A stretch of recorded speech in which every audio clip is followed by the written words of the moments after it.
যুজবেন্দ্র চাহালের সঙ্গে তার নাকি সম্পর্ক ভালো নয়, দুজনের বিচ্ছেদ নাকি আসন্ন। অনেকদিন ধরেই এই বিষয়ে জল্পনা উঠেছে। সম্প্রতি এক কোরিওগ্রাফারের সঙ্গে তার ছবি ভাইরাল হয়েছিল, তাতে জল্পনা আরও বেড়েছে।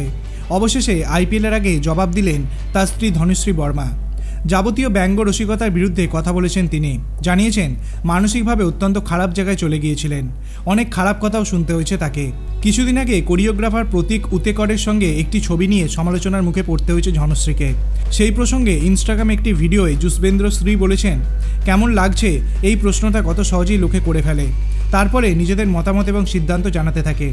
জীবনে কোনোদিন ট্রোল বা মিমের দ্বারা প্রভাবিত হয়নি, হয় উপেক্ষা করতাম, না হয় হেসে উড়িয়ে দিতাম। কিন্তু সাম্প্রতিক এই ঘটনা আমার মনে গভীর প্রভাব ফেলেছে। কেন তিনি প্রভাবিত হয়েছেন তার ব্যাখ্যাও দিয়েছেন। ধনশ্রীর কথায়, এবার সরাসরি আমার পরিবারকে জড়িয়ে ফেলা হয়েছে গোটা ঘটনায়। কাছের লোকেরা দুঃখ ব্যথা পেয়েছে। যেহেতু সমাজ মাধ্যমে সবাই নিজের মনের কথা বলতে পারে, তাই সব মন্তব্য ভুলে যাওয়া বা উপেক্ষা করা সম্ভব নয়। আমার এবং পরিবারের আবেগের কথাও খেয়াল রাখতে হবে।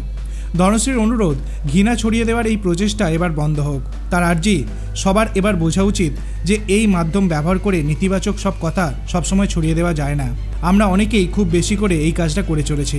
আপনার কি মনে হয়, ধনশ্রীর এই বক্তব্যে কি সত্যি যুজবেন্দ্র চাহালের সঙ্গে তার সম্পর্ক নিয়ে কিছু বোঝা গেল? আপনার অভিমত আপনি কমেন্ট সেকশনে জানাতে পারেন।